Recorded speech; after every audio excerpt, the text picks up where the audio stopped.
If I take it out of the case, I think I can. So you can learn about yourself and just have fun. I like mindfulness Can you turn it up? activities. I like Capable has helped me There you find go. out what I can, can hear and it, right? am capable of doing. I really like the high cap, Mrs. Clark's high cap class because it helped Yeah, like perfect. challenge Yeah. And me. then So I'll just We'll leave just- it there and then. we'll just Put turn it it back down because it's pretty. Or you can.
Yeah.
Good evening, everybody. Welcome to the West Valley School Board Board of Directors meeting. It's Tuesday, September 24th, 7 p.m., and I'll call the meeting to order with the Pledge of Allegiance.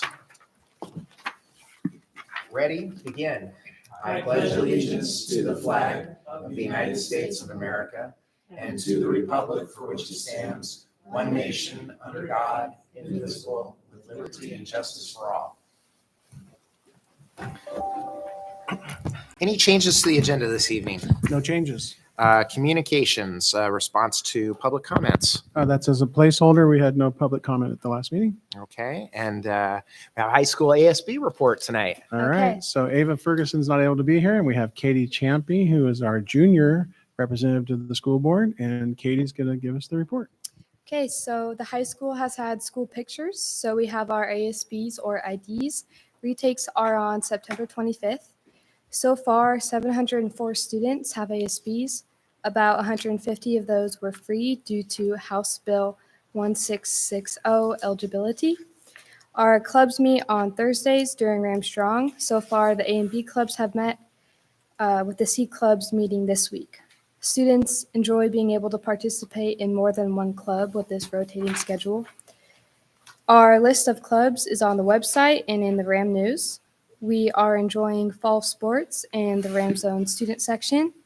The senior class nominated their homecoming court, and those students were introduced at the fall pep assembly. They will be leading our school in a service project leading up to the homecoming game and dance. Sophomores and juniors have the opportunity to take the PSAT in school, and they are signing up and paying now. The test is on our next late start Wednesday in October.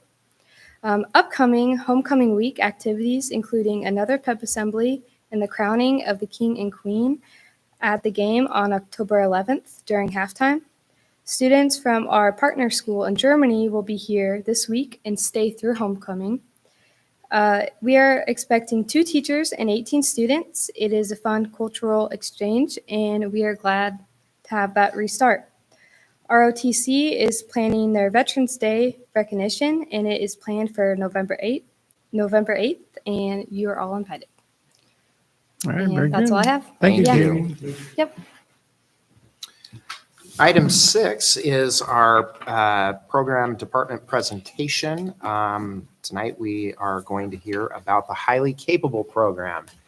All right. So Wendy Thank Clark you. is here. She helps to coordinate the program and also teaches classes at the middle school as well. We'll go ahead and have the board join the audience so we can see the PowerPoint. And I'm going to warn you now, I put a lot of text on each slide. I did the thing you're not supposed to do with slides, but it's all very important to how the program is run.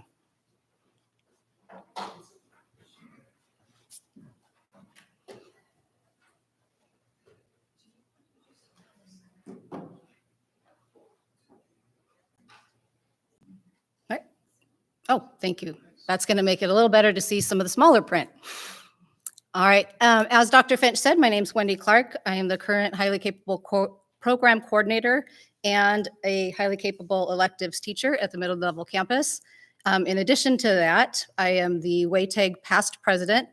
We like acronyms in teaching, the Washington Association for the Educators of the Talented and Gifted. So it's the Washington Talented and Gifted organization. And currently this year, we are hosting the NAGC convention in November. NAGC is the National Association for Gifted Children. It's first time ever in the state of Washington in their 70 years, and first time in 30 years that it's on the West Coast at all. So we're pretty excited about that. And myself and Robert Fawcett, who's here tonight, are on the local host committee planning for that national conference and getting everything in place for that. And in addition to that, I also am a Whitworth adjunct faculty for their specialty endorsement and master's in gifted education. Geraldine Ashbaugh is the state and federal programs director. She couldn't be here tonight, but she is also involved since this is a state program.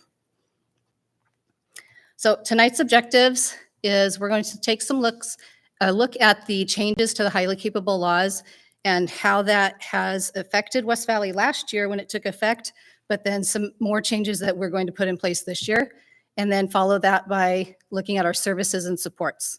A lot of those changes to high cap laws are specific to the identification and placement of students, but identification doesn't matter if we don't also have good supports and services in place. So I want to make sure we look at both of those things.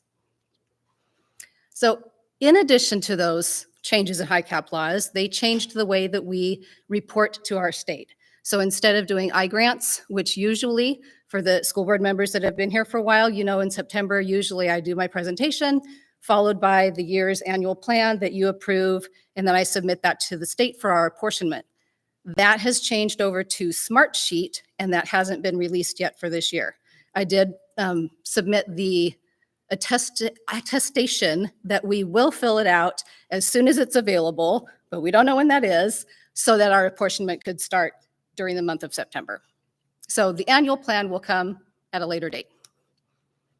All right, what does existing law already say? An existing law as of 2014, when the biggest change that happened for highly capable is that it went under the umbrella of basic education. So you can see the RCW there. It is access to accelerated learning and enhanced instruction.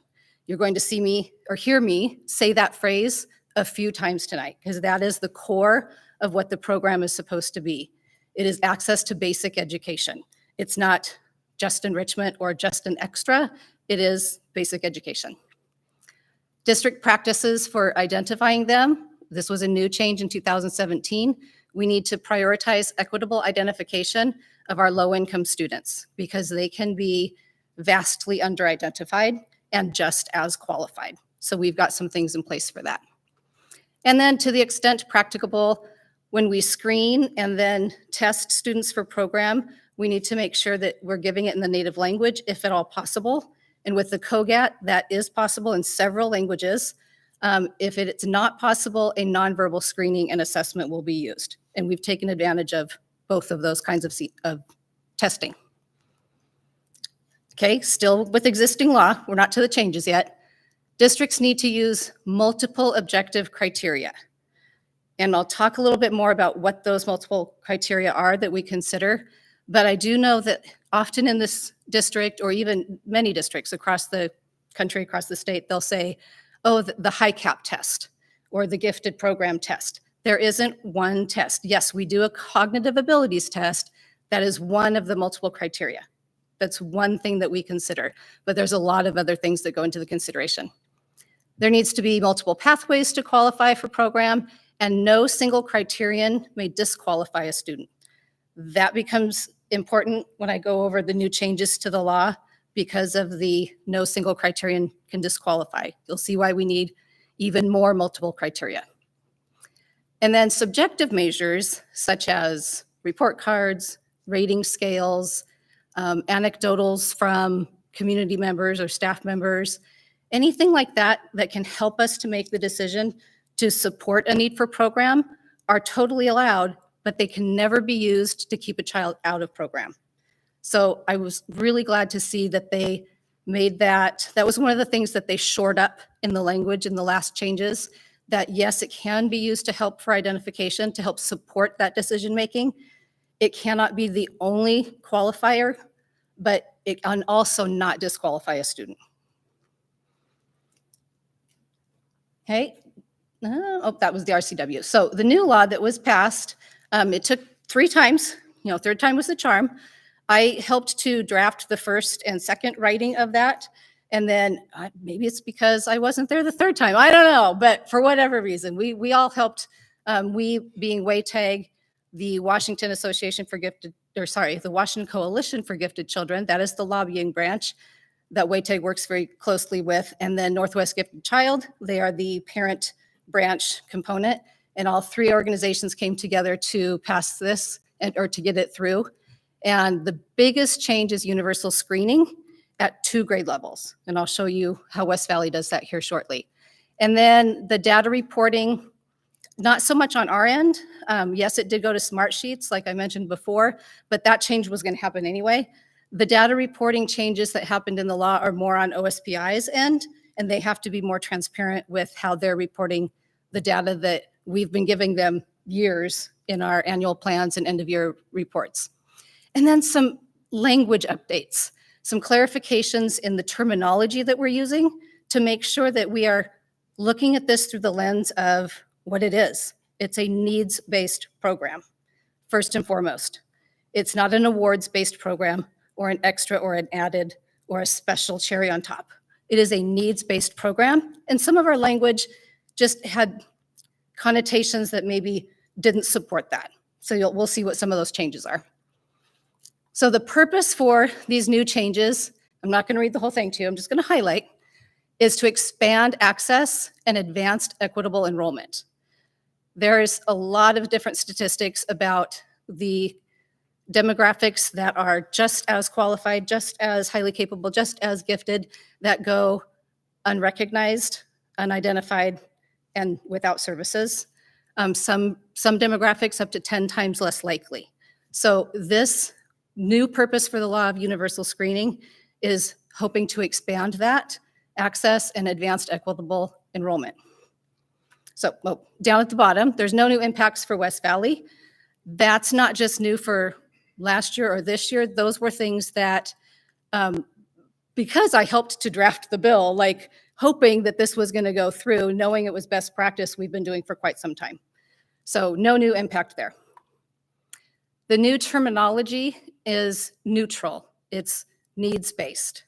And terminology can really have a connotation. So they were very intentional with changing. Quite a long time ago, we changed the word nomination to referral, because we are not nominating for a prize. We are referring for a service. And then this most recent one was changing selection to identification and placement. So instead of the committee that gets together for all of the determination meetings being called a multidisciplinary selection committee, we are now the multidisciplinary identification and placement committee. More acronyms. So that change, the referral one was made quite a long time ago, but the identification and placement changes will be changing on all of our website and all of our forms and letters that go out when we open the referral window. Those terminology changes will all be made. New also in the law is something that West Valley did not need to change because we changed this several years ago. Best practice that screenings and additional assessments are conducted within the school day at the child's school, at a place and a time and an environment that they are comfortable with. On a case-by-case basis, we can make exceptions to that. Quite often come, well, sometimes winter, spring, when people are looking forward to the new year or they're moving into the district, they will contact me and ask to have some testing done. And so they may come into my classroom when when I don't have classes that I'm teaching, and we might do some testing that way. But it's pretty rare. Like 99% of our kids are tested at their school during their school day.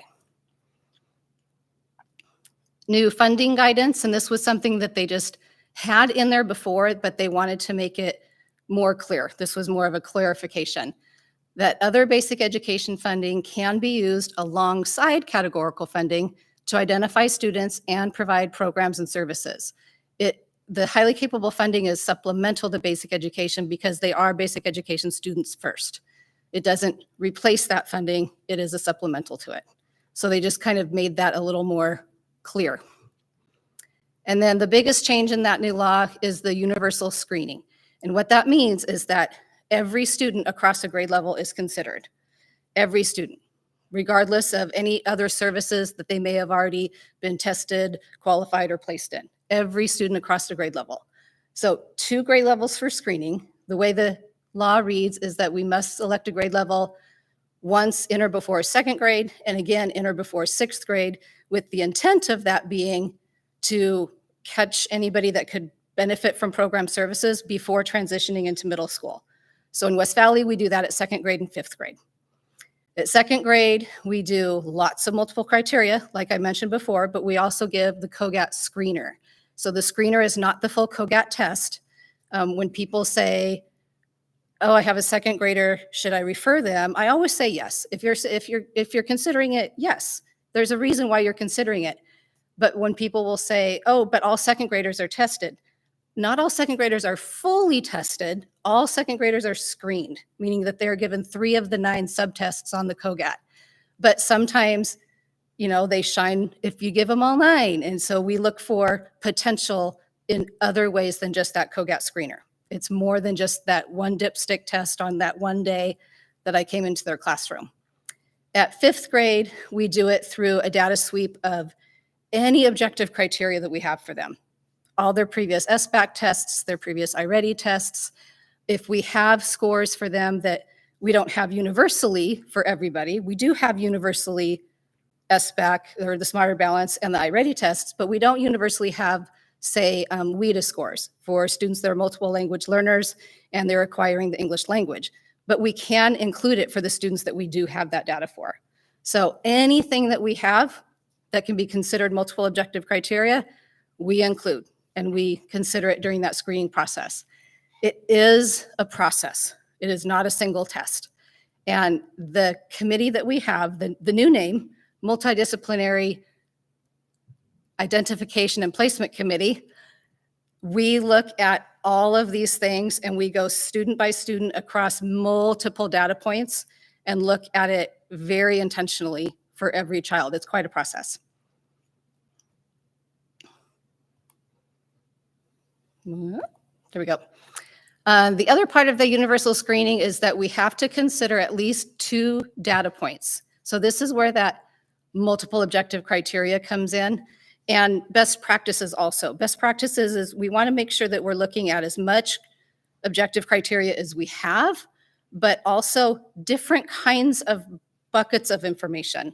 So the COGAT, or the Cognitive Abilities Test, or screener, is a look at the cognitive abilities, the reasoning and problem solving and things. I tell kids when they might feel nervous for the test, oh, I didn't study. This isn't a test you can study for. This is a reasoning and problem solving. And what do you do with like word or number or picture puzzles that are presented in a way you've not seen before? It's a different kind of test than an academic achievement test, like iReady or Smarter Balance. So having things from both of those buckets is really helping us to capture potential, because we want to be out there, talent detectives and trying to find like the strengths-based approach for kids that can benefit from this program. And then we have the additional miscellaneous, like I mentioned before, with the WVSD test for our language learners. Anybody that is being considered for an IEP or has been given a cognitive test through the IEP process, I ask all of the school psychs to kind of watch for that, even though that might not be why they're taking that test. If they're taking a cognitive piece and we have a student that spikes up an ability on something, then they can bring me in and we can take a look at possibly this is a twice exceptional student, a student that has learning difficulties and needs in one area, but maybe gifts and talents in another. And we're identifying more and more twice exceptional students because of that, because we're intentionally making sure that all 504 and IEP accommodations are followed during the COGAT testing process, that anytime that they're tested outside of my process, that we're still looking for that potential and for that talent.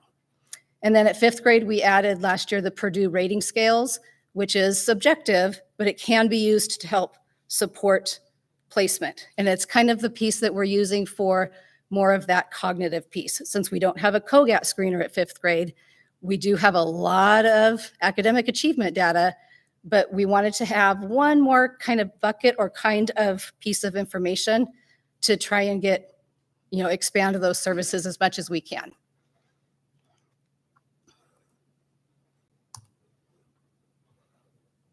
There we go. So new clarification about the referrals is that, and we've been doing this is nothing new for West Valley, they're available for all grade levels. I open them for anybody. 2nd grade and 5th grade don't have to be referred.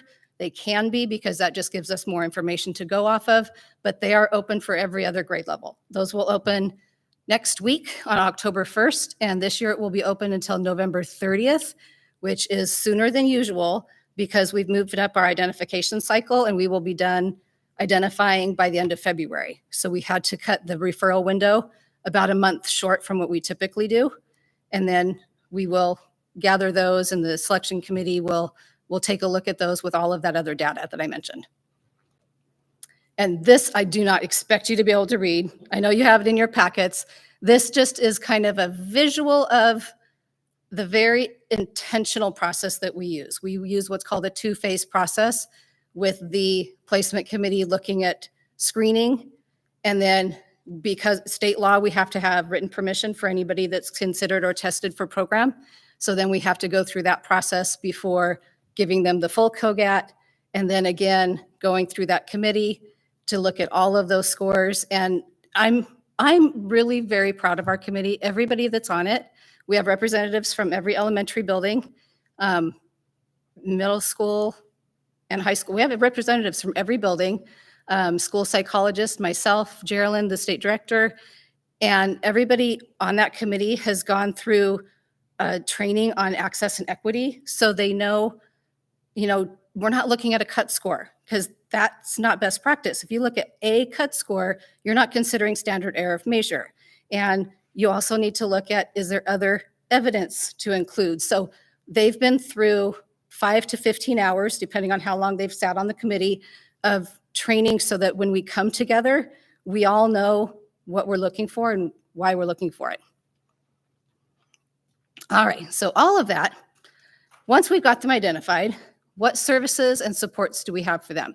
Like I said, having a robust and equitable identification process, that's great. That's imperative to any system, but it's really there to be able to unlock the services that those students need through their basic ed for those accelerated learning and enhanced instruction opportunities.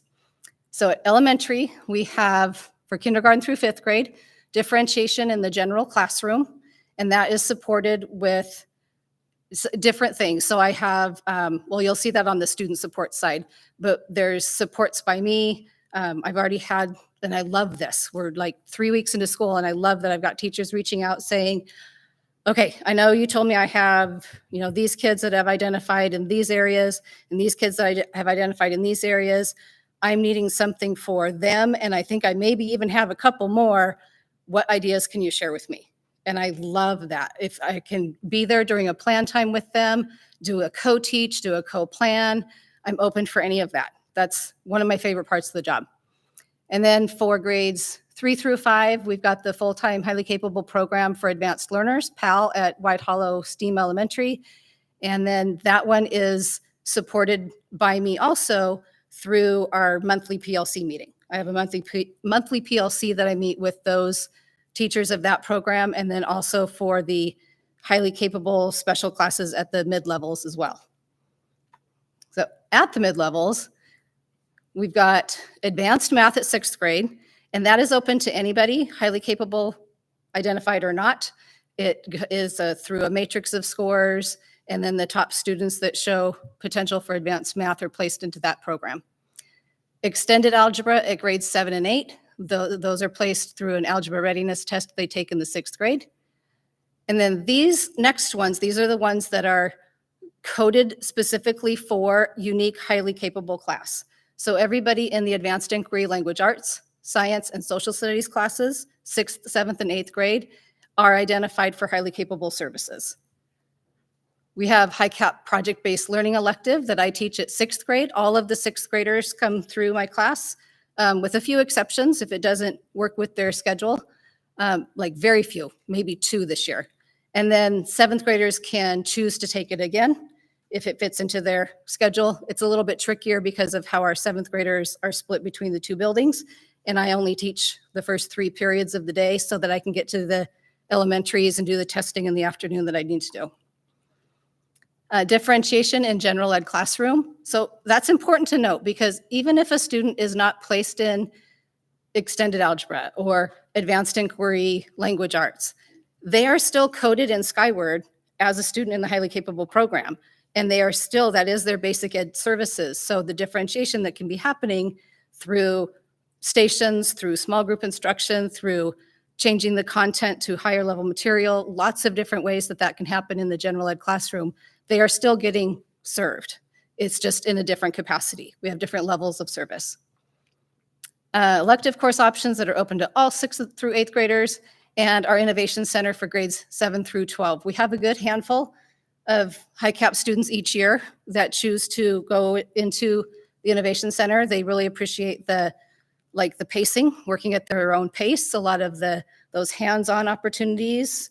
I think I had 3 or 4 this year go into the IT pathway, and I'm not exactly sure what some of the others went into, but when I check back in with them, they're really appreciating that, being able to go at their own pace. And then at the high school, these are all classes that are open to anybody that is working at that ability and capability of handling that type of a workload. The AP classes, the honors classes, college and the high school, which we are getting more and more of. I love the opportunities that the kids have now to earn so many college credits while staying at high school. Running Start, dual credit, the virtual academy, elective course options, the futures and vocation, and again, the innovation center. It's gets tricky on my end, on the like paper trail end of pathways for kids at the high school, because I might have a high cap student in an advanced placement class, 2 college and high school classes. Maybe they're off campus for part of the day, but they're in the virtual academy, and all of those things are coded a little bit differently in the system, but I love it. I love that our counselors at the high school really try and make pathways work for kids and make opportunities where they want them, for the course load that they want, work with their schedule.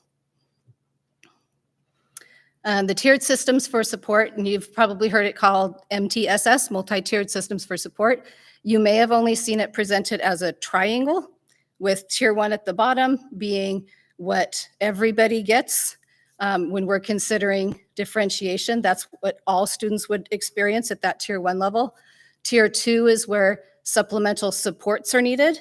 But if we consider it the other side, that would be where supplemental challenge and enrichment is needed. And then tier 3, intense support or intense challenge. That's where we really need to be very intentional with our accelerated learning and enhanced instruction even more. So that's the rhombus way of looking at it, or the diamond, but I'm a former 3rd and 4th grade math teacher, so I can't say that. It's a rhombus. So that's where the rhombus comes from, but now we're going to look at just the right-hand side as a pyramid, because we also know that there's a lot of other things in the background and a lot of foundational that goes into it. So if we look at just that right side of the rhombus, think of it 3-dimensionally with what you can't see in the blue at the bottom. Community, school, and family supports are that foundation. And then we've got the 3 different tiers of support. And then in the background, that kind of gray bar off on the side are different things that I can provide, that other staff are providing through learning plans, professional development that I offer throughout the year, ongoing evaluations. Counselors have sometimes been brought in to work with kids, because especially if you have these intensities with your academic thinking, you probably have intensities in every other capacity of your life too. And so sometimes we need lots of those services. Staff supports that have been in place for a while, that are recurring, newsletters that come out every month. September's will be coming out early next week. And then also monthly meetings, like I mentioned, for the high cap staff. I meet with the PAL teachers during PLC, the late start Wednesdays, and then I meet all throughout the month, whether they are advanced inquiry language arts in 6th, 7th, and 8th grade all at once, so that we can do some vertical planning and teaming and kind of working through that way. And then professional development opportunities throughout the year for all staff members. There's a staff webpage. It's not accessed very much, but there are lots of links to resources, information about the identification process if they're curious. A large lending library of books that I've collected over the years that I often lend out, and it's super easy. I just put it through interdistrict mail and they send it back when they're done. But what's usually probably the most utilized is the Google Classroom that I've made for teachers of ready-made materials, separated by grade band and by topic. And they can go in, like if I am a 5th grade math teacher and I am looking for something for a kid that I know maybe already mastered and passed the pre-test for the unit, like they've mastered it. Why make them sit through that unit again? So they can go on there and grab some projects or ideas or enrichment things for them that they can do while the teacher is teaching that unit to the rest of the class. And then there's 24/7 access through the professional development subscription that we have bought through Birdseed TV. There's about 500, 600 learning videos that I push to kids to their Google Classroom, but there's also a lot of professional development videos, and they're really nice. They're bite-sized, like 3 to 5 minute little bite-sized pieces, and they come with materials attached that you can just kind of run and go with. Student and family supports, like I do for the teachers, I also have Google Classrooms for the students. So all fourth graders across the district, no matter what school they're in, can access the fourth grade high cap Google Classroom. And again, it's broken down by content area, and they can go in and pick and choose what things they want. When I meet with them, I always show them how they can go to the people page, access the little envelope, and send me messages if there's something that they want more of or different of.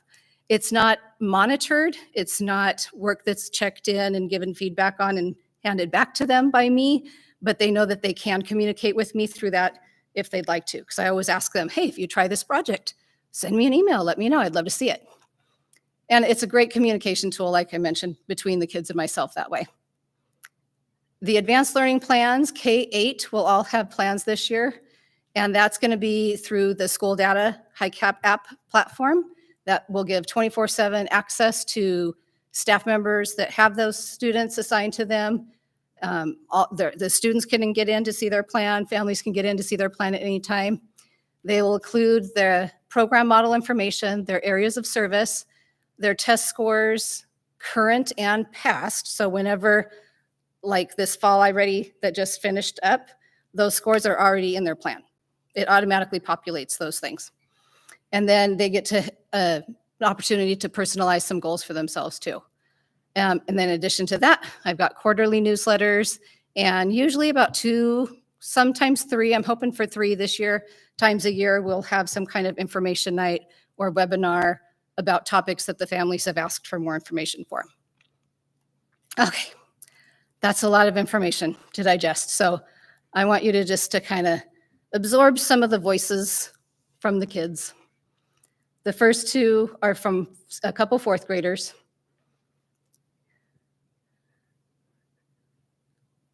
Do you want me to read them for the people online that can't see it? Okay. It makes me happy because we do things above our grade level. That was one fourth grader. I really like being able to choose how we complete an assignment. I also love being able to use creative thinking in school. As a different fourth grader. These are all comments that came on the end of the year survey that I send out to all students, all staff, and all families. Fifth grader, HiCap is keeping us excited for learning and helping us find things that can challenge us. This sixth grader had a lot to say. My favorite part is where she wrote, I do know who it is. She didn't want me to use her name though. Where she wrote, in this class, I feel appreciated, important, and welcome. And she had talked about how she didn't always feel comfortable being able to share some of her thoughts in class before, because without intellectual peers, there wasn't anybody else to kind of share in that conversation, and it was difficult for her. The class has given me so many opportunities and opened me with new questions. It's given me an opportunity to experience things that you wouldn't learn in a normal classroom. Through this class, I've had such a rich learning experience. And that was a 7th grader that was in the advanced inquiry, all 3 advanced inquiry classes last year. The HiCap learning experience is a great opportunity for me to expand my horizons and gives me the right atmosphere where I feel engaged and welcome to share any ideas I have to offer. That was another 7th grader. Now, these are some voices from other stakeholders, community members. The first was a 2nd grade teacher on the end of year staff surveys. I'm glad my students have been identified. It makes my teaching more intentional. And wow, that's a great thing to be able to be. Like if we were all just really intentional, that's awesome. West Valley is letting kids go at their own pace, giving them opportunities to learn and to be creative. 3rd grade Pal parent, 4th grade parent. West Valley has a variety of advancement options when they move up in grades. A freshman parent, West Valley is setting them up for success by challenging them and keeping them engaged. And I really liked this last one because it's a senior parent. This child is now this is an adult. This is a young adult off in the workforce or college or on a career path somewhere. My son's experience in the PAL program at White Hollow, his 4th and 5th grade years, was a huge benefit to my son's academic career. He was challenged for the first time in a safe environment that met his social emotional needs as a student. He learned how to tackle difficult and challenging experiences in an efficient way. So even though she wasn't, I don't know which parent this is, reflecting on the past year, like only their services in the 2023-24 academic year, I love how they kind of like reached back and reflected on how the continuum of services helped to affect change all throughout the years. And then the most fun part, the actual student voices. These were some 6th and 7th graders, some that are currently in my class, some that are not, that I popped into Mr. Fawcett's class one day and said, "Hey guys, I've got a school board meeting coming up. I'd love them to hear your voices. What do you want us to say? I'm not putting words in your mouth. Just tell them what you want them to know about highly capable." And I love, there's 16 kids here. They all have something slightly different to say, but there's definitely kind of an overall theme to it all too. And kids are just fun to watch. So let me open this up. And we may need to turn the volume up because some of them speak really quietly. But man, I was so proud of them for volunteering to do this because I told all of them what it was going to be used for. All right, there we go. High cap has made me a better student and made me pay attention better in school. Sorry. In my general classes, I wasn't able to learn as much as fast because in my Sorry, say that again. Just leave the microphone. Okay. Walk away. High cap has made me a better student and made me pay attention better in school. in my general classes, I wasn't able to learn as much as fast because we would go a little bit slower to learn everything. When I was put into the high cap classes, I was able to learn faster and with other students who were at my pace, so I could talk to them and they could help me understand all this stuff too. I like high cap because it challenges me where I need to be challenged and helps me where I need help. When I came to West Valley and I was put in high cap classes for the first time, it was like I was learning for the first time. It helped me so much. Classes can be hard, but if you try hard enough, you can do anything. My high cap class with Mrs. Clark is a place where you can learn about yourself and just have fun. I like mindfulness activities. Highly Capable has helped me find out what I can and am capable of doing. I really like the high cap, Mrs. Clark's high cap class because it helped challenge me and it was really, really fun. I really like my high cap classes because it doesn't always mean that you're the smartest in the class. It means that you all think in a different way and you get to use that different way of thinking without judgment. High caps helped me a lot with my learning and what I've been doing in schoolwork. In my general classes, I didn't feel challenged enough, but now that I'm in high cap, I feel challenged and it helps me learn more information. I like high cap because we can go deeply into complex things. These advanced classes definitely make me think a lot harder. My favorite thing about highly capable classes is that I don't have to change the way I think or the way I explain how I think. For me, being in high cap means that I'm surrounded by people who understand what it means to be different and know that I need more challenging things.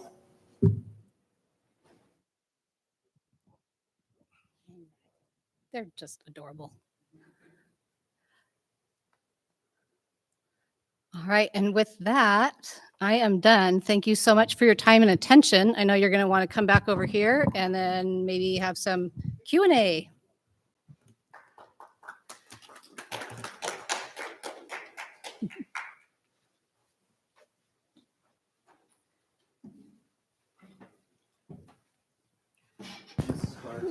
First one to the mic. What are some of the projects that the students are doing in your high cap class at the middle school? So for my elective, Mm-hmm. we do a lot of the 6th grade especially.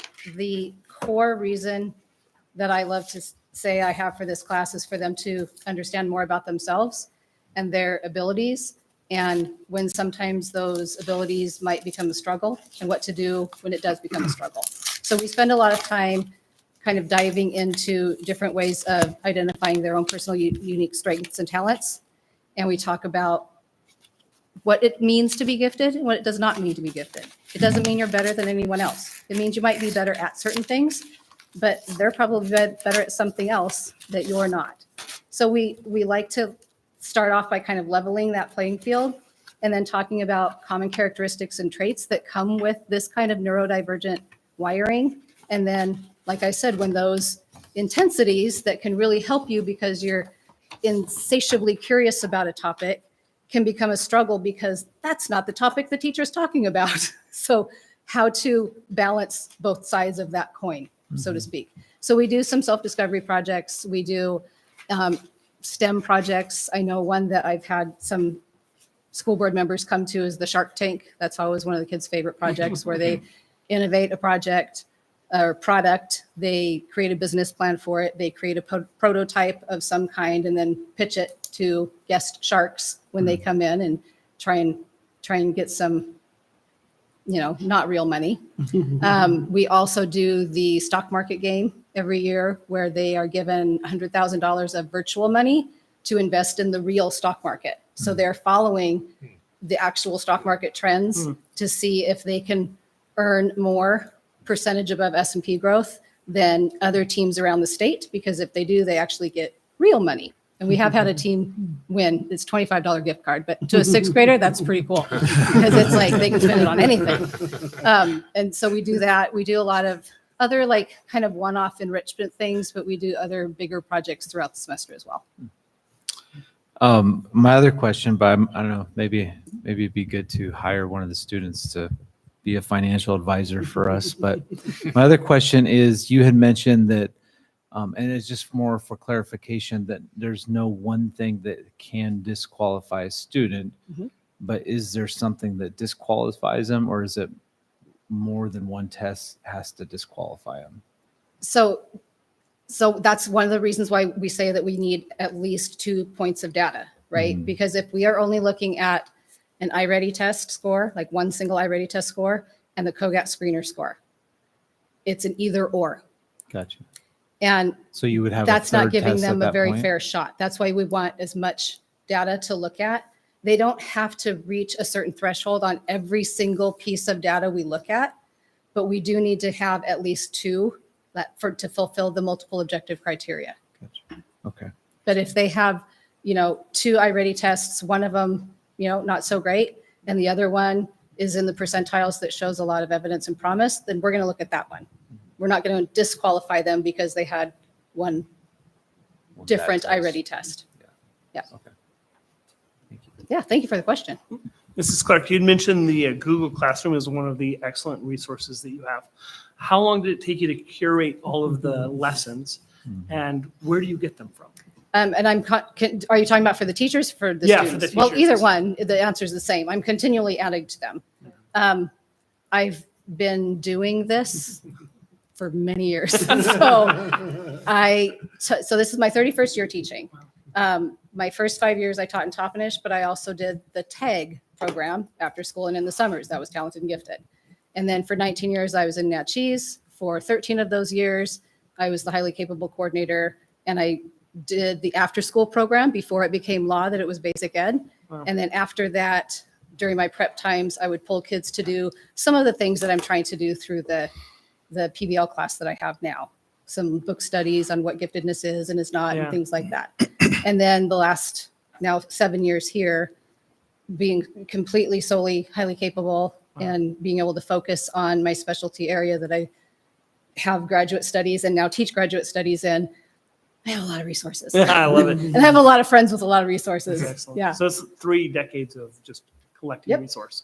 Wow. Yeah. That's good. And always on the look. Yeah.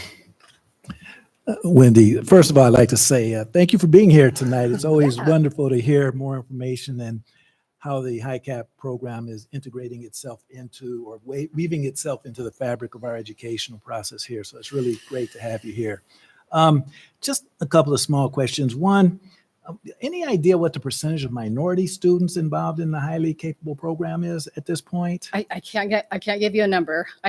That's one of the things I was hoping to have for you tonight, but I'm still in the process of turning over the program numbers from last year, or the CEDARS codes. So how they're coded in the system is one of 4 different ways.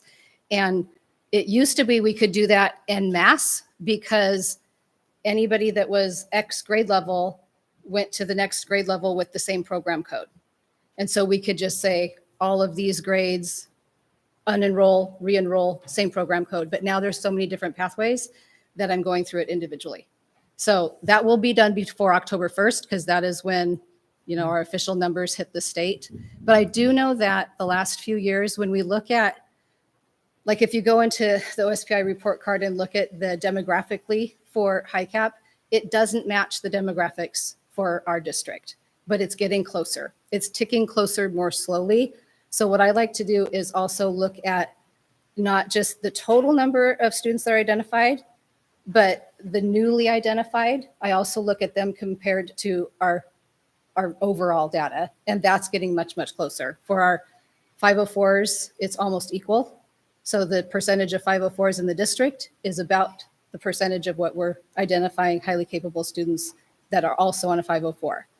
Same for students in poverty, same for multilingual learners. As far as like looking by race and things like that, we can tease that out, but it's a little bit harder because of where I'm getting my data from. But Okay. it's getting closer.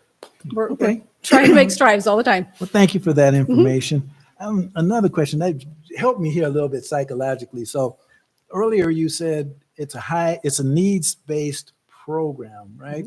And when I think of HiCap, I'm one of those individuals who, when I think of needs-based, first thing pops in my mind financially. And I think you're using it in a different realm, perhaps, I'm not sure, versus highly capable students. I'm thinking they're kind of on the way already. So help me reconcile that a little bit, if that makes sense to you. Absolutely. And I'll quote the number one myth in gifted, and it comes up in every single time they study. What are the top 10 myths in gifted? The number one myth is they'll be fine on their own.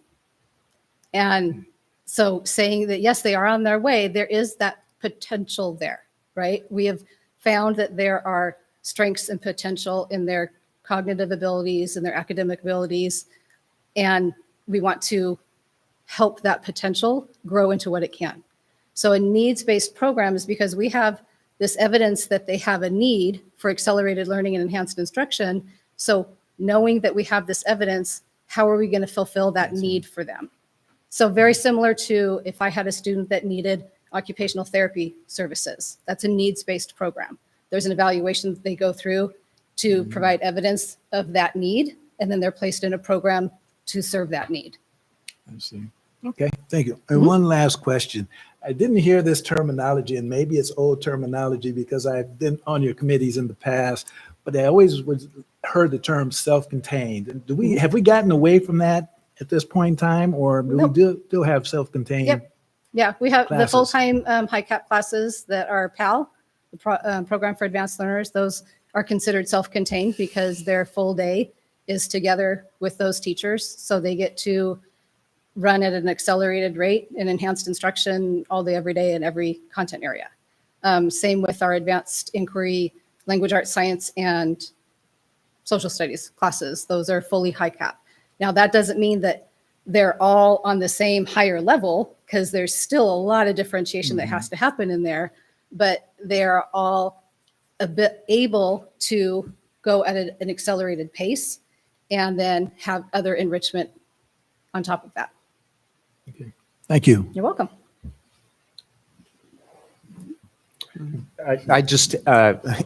I have a question. Earlier on in the program, you talked about fifth graders and multiple data points to identify, and you're trying to get your hands on as many data points, whether it's SBAC, iReady, and that got me thinking, and it's not just exclusive to fifth grade, but what about students that are maybe from out of state transferring into the district, or even just out of district transfers that that maybe in their school district have identified as high cap and or have not gone all the way through the West Valley system. That's probably a really long answer, but can you, No, not really. can you help talk Yeah. about like how those students are Yeah, identified? absolutely. So it does not transfer automatically, like special ed IEPs, because that's a federal program that transfers automatically. It only transfers automatically if they moved here for military purposes. We put the student in program right away, and then we can choose to reevaluate them at our next like testing identification cycle. Typically in Yakima, that doesn't happen too often. It's happened a couple of times where we had a family from Virginia come in, or out of state, like you mentioned. Oftentimes when they come from out of state, if they're coming from states that also have gifted programs, a lot of times they can, I contact the district or the parents bring it with them.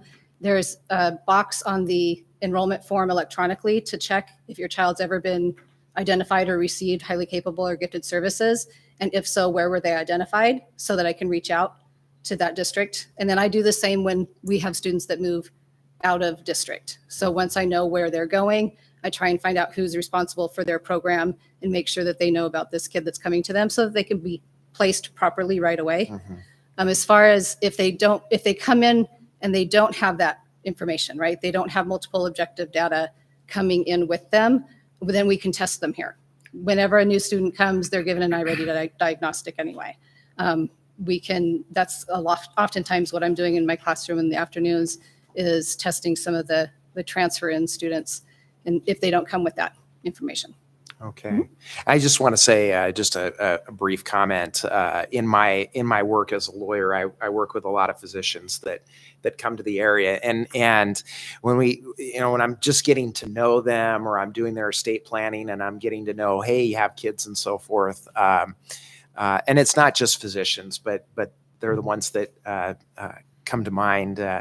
A lot of them that have students that attend, these parents that have students attending the West Valley School District that are in the high cap program are especially glowing about our program and why they came to Yakima, and specifically why they decided to purchase their home in the West Valley School District is because of the program. So I just wanted to share that with you. It's a testament to the program that you Well, I lead. appreciate that. And I do know that that's true because I get those calls, dozens of calls a year of somebody coming from out of state for a position, maybe at the hospital or something. And they're looking at all of the surrounding districts for who has a program for a child that might need it. And I am biased, but I'm also part of WATEG, so I can very confidently speak that we have one of the best programs in our area. Thank you. Thank you. One last question from me, but I appreciated the comment that I saw on there from the teacher that talked about how it made her teaching more intentional. I thought that was great. Do you have any comments from teachers from the other side of the spectrum that maybe say that the differentiation planning adds maybe too much to their workload? Yeah. Is it is difficult. It's a very big ask. Yeah. When you have 27 students at beginning readers to college level readers in the same class, it's a very, very large ask. Yeah, absolutely. And that's something that I try to support in any way I can. Yeah. Yeah. Is it just a continual checkup with them and trying to walk alongside them? Is that more well, of there's 600 kids in taking up more of your program time, I about guess? across the district, so they really need to reach out to me. Yeah. Right. But I'm constantly sending that message out through the newsletters, if you have a case by case issue, if you just want me to sit in, co-plan, teach a lesson, anything, I'll try and fit it in. Yeah. I guess I would say that the principals also know what a great resource Wendy is. And so the principals often kind of facilitate that meeting where, and they also, the principals have shared with me how useful the Google Classroom is and the lessons that Wendy has created. So the principals are helping to facilitate that work. Yeah, I can come in, just even to do like a 10, 15 minute during a staff meeting or a late start, anything like that. Thank you, Wendy. Yeah. All right. Well, thank you, Wendy. Appreciate your time Thank you tonight. very And much. Robert, thank you for giving your moral support. So Robert Fawcett is here from the mid-level campus as well. All right. Thank you. Next, we have Stacy Drake. I've asked Stacy to present just very briefly about the school-wide Title I plan for the high school. This year, that's needing board approval, so you'll see that later on the agenda, the approval of the Title I school-wide plan, but we'd like to have Stacy just share what exactly is a Title I school-wide plan. So there's two types of Title I Title I plans that schools can choose from. They can choose from targeted assistance, which means that identified students who are identified at risk for school failure, are served within the school either through parapro or an interventionist, but it's just those students, or a school-wide plan, which is what we chose to do at the high school starting last year. And this is our second year with the school-wide plan. And the reason we chose the school-wide plan is so that we could serve all kids. All students would have the opportunity to reap the benefits from the Title I federal grant. And what we're using the money for is instructional coaching, so that, Wendy talked about that Tier 1 instruction. That would be the instruction that the teacher gives to the whole class. So it's not like during small group time, it's not a pullout. It's that base lesson to the whole class.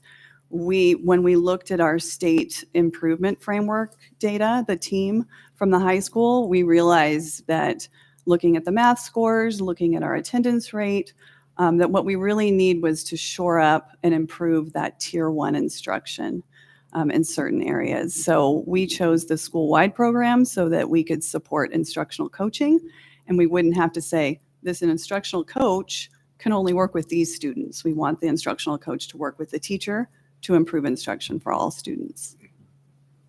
And then when we wrote the plan, the team decided to align it with our strategic plan and our school improvement plan for the high school. And so it was very easy, because we had done all the work with the data from the high school previously to build the strategic plan. It was very easy to tease out on the Washington State Improvement Framework the areas and just pull those goals in. So they'll look familiar to you. We're just finishing up the school improvement plans, which will be available for your review, and you'll see similar goals there.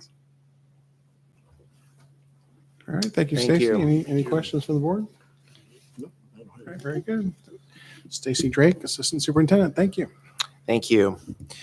Item 7 is public comment on non-discussion agenda items. So this is basically on any topic that any member of the public would like to address the school board about.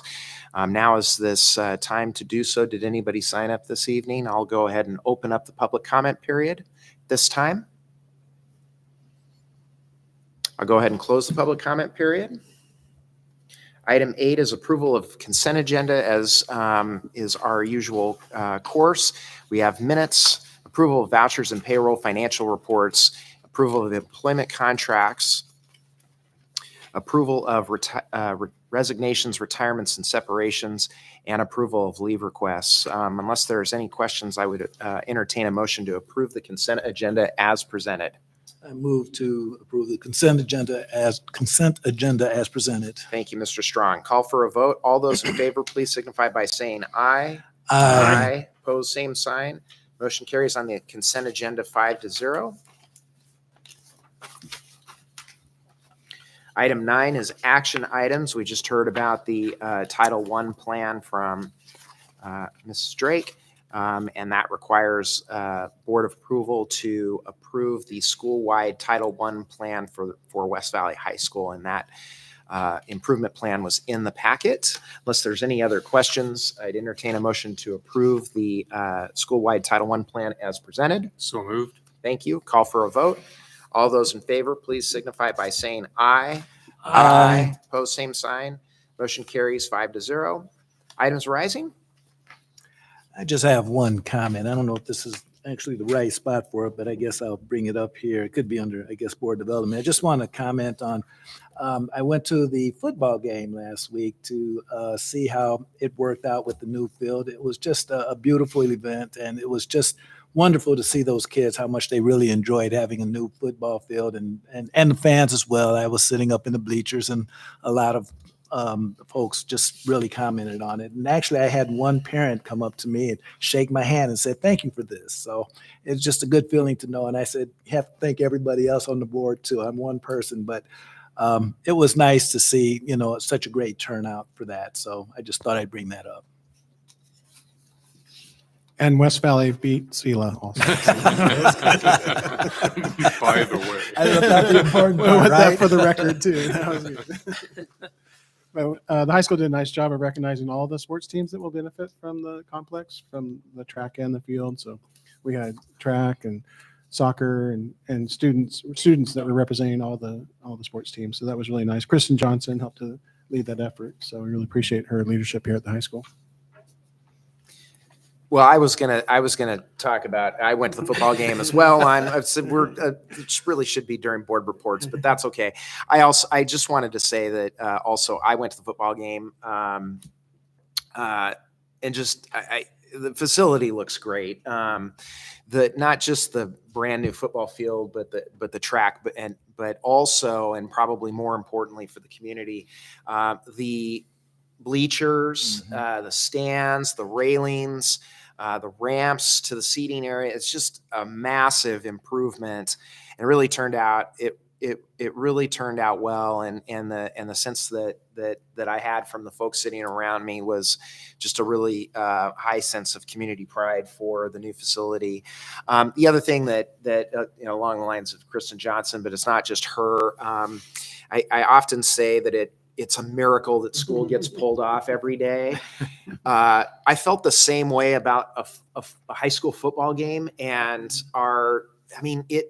when you think about a high school football game and all of the things that get pulled together, the band, sports medicine was there, and they were in full effect because unfortunately we had a young man have a significant injury on the West Valley sideline, and ROTC, and just so many things to pull off the event that is a high school football game, and it just makes me smile to see all of those things come together, and it's a celebration, if you will. It just struck me as awesome. So it was really a wonderful night, and I'm looking forward to going back to the football game again to see all of the pomp and circumstance, not just the game that is about West Valley High School football. So it was a good event. So and then I have one more board report, but I'll save that for board reports. Any other items arising? Okay. Then next is item 11, reports. We have our administrative reports and the first enrollment report for the year, safety report, and travel log. Dr. Finch, anything? And then, of course, our first building reports district-wide. Is there anything else that you'd like to add, Dr. Finch? I appreciate the principals doing the administrative reports, and it's really great to see the theme of our strategic plan, the culture of safety and belonging, highlighted throughout all those different reports. It's great to see the leadership of our principal team taking ownership for that and making that a goal for our district across every school. The other was enrollment. So just, for the record, we had projected 4,952 students for basic ed. We came in with more than that. We had 4,998.68 FTE, full-time equivalent students. So we came in looking good for our budget. And then just a couple highlights I did in my board notes was that kindergarten, actually, we were very conservative on that enrollment projection with 343 students projected. It came in actually a little bit under 337. We hope to pick up some more kindergarten students throughout the year, but that was a very conservative estimate projection, and we came in a little bit under. So we have a regional superintendent's Zoom every Thursday, and we did bring, there was a conversation about enrollment, and really across the whole region, kindergarten enrollment was down less than expected. So we were kind of along with that trend, but we do expect to pick up some more students. So just wanted to highlight the board reports and enrollment. Thank you. Thank you, Dr. Finch. Superintendent's report. The superintendent's report, pointing out that this Thursday, in a couple days, we will have West Valley Day at the fair. It's the West Valley sponsor for the STEAM building, the Science, Technology, Engineering, Arts, and Math at the Central Washington State Fair. And so we will have students, staff, parents helping to staff the STEAM building. We'll have from 3:30 p.m. to 9 p.m. We'll have West Valley there at the STEAM building. So everyone's welcome to stop by and see some West Valley staff, students, and parents helping with the STEAM building and seeing kids have some fun time at the stations. Thank you. Thanks, Dr. Finch. Now, item 13 is board reports and board development. Anything else from the school board members? I had told everybody I was going to the WVSD General Assembly, which I did last week, and it was first time I've been as a legislative rep. It was good to meet other representatives and board members from around the state and just visit with a few of them and vote on proposals and bylaws. And it was just a good time to be over there. Thank you. I just have one other item that I just wanted to give a shout out in a positive way. And that is and again, I haven't been in all of our buildings yet, but the exterior of our facilities at all of the buildings that I have driven by or walked through or walked by or been by, just, I don't know, it just jumps out at me and they just look terrific. Our grounds look just phenomenal. And just wanted to give a special thanks to facilities because at least one person noticed, and I just wanted to say thank you because I think I really believe that it's a sense of pride and it shows good stewardship of our resources to at least the drive-by on the exterior that our facilities are first class and first rate looking on the outside. So thank you to all of our facilities department that puts in so much hard work to make that possible. Great, thank you. Anything else? All right, it's 8:07. We'll adjourn the meeting. Thank you.